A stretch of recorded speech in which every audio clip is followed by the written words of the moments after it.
IT বাড়ির পক্ষ থেকে আপনাদের সবাইকে স্বাগত জানাচ্ছি আজকের বাংলা ভিডিও টিউটোরিয়াল পর্বে। এবং গত পর্বে আমরা ফন্ট নিয়ে বিভিন্ন জিনিস দেখেছি এবং আপনারা হয়তো অলরেডি অনেকেই বিরক্ত বোধ করতেছেন যে শুধুমাত্র একটা ফন্ট নিয়ে এত কিছু কেন দেখানো হচ্ছে। কারণ আমরা এত বিস্তারিত করার চেষ্টা করতেছি বিষয়টা শুধুমাত্র এই জন্য, নতুন অনেকেই আছে আমাদের যারা এই বিষয়গুলো যদি ভালো করে বুঝতে পারে তাহলে বাকি বিষয়গুলো খুব ইজিলি বুঝতে পারবে। এই জন্যই আমরা মূলত ফন্টের দিকে এত গুরুত্ব দিচ্ছি এবং সিএসএস এর অনেক বেসিক কিছু আমরা জানার চেষ্টা করতেছি।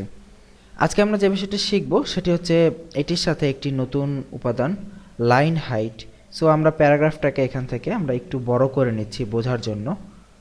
আমরা যদি পেজটা রিফ্রেশ করি দেখুন 2 লাইন এসেছে না, আমরা আরেকটু বড় করি প্যারাগ্রাফটা। দেখুন 3 লাইনে এসেছে আমাদের প্যারাগ্রাফটা। এবং আজকে আমরা যে বিষয়টি শিখব সেটি হচ্ছে line height. So line height কী জিনিস, গত ক্লাসের এই যাবতীয় বিষয়গুলো এখানে থাকলো। আমরা আজকে শিখব লাইন হাইট। আমরা যদি লাইন হাইট 5 পিক্সেল যদি দেই এবং যদি রিফ্রেশ করি দেখুন লাইন হাইট 5 পিক্সেল দেওয়াতে এটা একটার ভেতর একটা ঢুকে গেছে। সো লাইন হাইট হচ্ছে একটা লাইন থেকে আরেকটা লাইনের দূরত্ব। আমরা যে লাইনগুলো লিখি সেটার দূরত্ব কতটুকু হবে। আমরা যদি এখানে রাইট ক্লিক করে ইন্সপেক্ট এলিমেন্ট করি আমরা এখানে দেখতে পাবো যে লাইন হাইট প্রপার্টিটা দেখাচ্ছে। এবং আপনারা জানেন যে ইন্সপেক্ট এলিমেন্ট করে এটা আমরা এখান থেকে আমাদের সুবিধা মতো বাড়াতে অথবা কমাতে পারবো। আমরা কিবোর্ড থেকে আপ অ্যান্ড ডাউন বাটন চেপে আমরা আমাদের সুবিধা মতো লাইন হাইট বাড়াতে কমাতে পারি। সো ফন্ট সাইজ এখানে 1.5 EM এটাতে দেওয়া আছে। আমরা এটাতে ফন্ট সাইজ 26 পিক্সেল করে দিই। আপনি আপনার সুবিধা মতো যে কোনো একটা করতে পারেন। এবং লাইন হাইট আমরা একটা কাজ করি 150% করে দিই। তার মানে হচ্ছে যে ফন্ট সাইজ থাকবে 26 পিক্সেল তার 1.5 গুণ হবে লাইন হাইট। সো এটা করে দিলাম আমরা। দেখুন font size 26 pixel, line height 150%। আমরা চাইলে এটাকে কমাতেও পারি, আমরা চাইলে এটাকে বাড়াতেও পারি, আমরা চাইলে লাইন হাইটকে EM দিয়েও প্রকাশ করতে পারি, 1 EM 2 EM 3 EM। সো এটা সম্পূর্ণ আমাদের ব্যাপার। সো আমরা এটাকে 150% করে দিলাম এবং এই দুইটা এডিট করলাম। এবং দেখুন আমরা এখান থেকে সিএসএস গুলোকে আমাদের যেগুলো আমরা আমাদের সুবিধা মতো এডিট করেছি এখান থেকে ব্লক করে রাইট ক্লিক করে কপি করব অথবা কন্ট্রোল ধরে C দিয়ে কপি করব। কপি করে আমরা এইখানে এসে আমরা এগুলোকে কন্ট্রোল দিয়ে V দিয়ে পেস্ট করে দিলাম। এখন যদি আমরা রিফ্রেশ করি দেখব আমাদের লাইন হাইট এটা ঠিক আছে। সো এই পর্বটার যেটা মূল উদ্দেশ্য যে সিএসএস শর্টে লেখা, প্রত্যেকটা সিএসএস এলিমেন্ট মানে অধিকাংশ যেগুলার সিমিলার টাইপ যেমন font family, font size, font wait, font style, font variant এগুলো সবই কিন্তু ফন্ট রিলেটেড সিমিলার টাইপের সিএসএস। সো এই সিএসএসগুলোকে আমরা একই লাইনে একটা এলিমেন্টের মধ্যে ঢুকিয়ে দিতে পারি। তো দেখুন আমরা সেটা কীভাবে করতে পারি।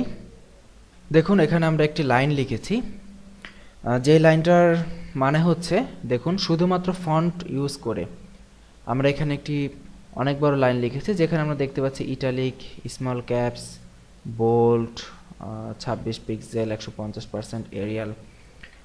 এই লাইনটার কি মিন করে?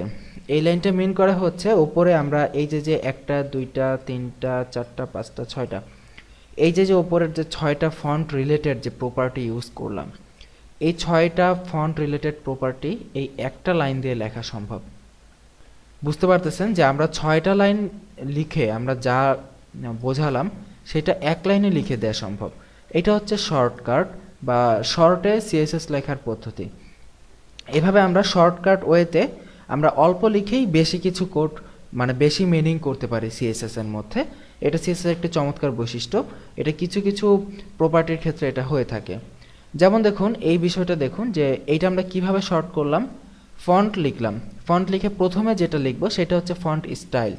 অবশ্যই আপনাকে ফার্স্টে ফন্ট স্টাইল ডিক্লেয়ার করতে হবে ইটালিক, তারপরে হচ্ছে ফন্ট ভেরিয়েন্ট স্মল ক্যাপস, তারপর হচ্ছে ফন্টের এখানে আমরা দেখতে পাচ্ছি ফন্ট ওয়েট যেটা আছে বোল্ড, তারপরে ফন্টের সাইজ এবং স্ল্যাশ দিয়ে লাইন হাইটটা এখানে ডিক্লেয়ার করতে হবে এবং অ্যাট লাস্ট আপনি আপনার ফন্ট ফ্যামিলি ডিক্লেয়ার করবেন। সো আমরা যদি এই এলিমেন্টগুলোকে কেটে দেই, কেটে দিয়ে যদি আমরা আউটপুটটা দেখি রিফ্রেশ করি দেখব যে কোনো চেঞ্জ নাই। তার মানে হচ্ছে যে এর আগের এলিমেন্টটা দ্যাট মিন্স এই 6টা লাইন যা প্রকাশ করেছে এই একটা লাইন হুবহু তাই প্রকাশ করেছে।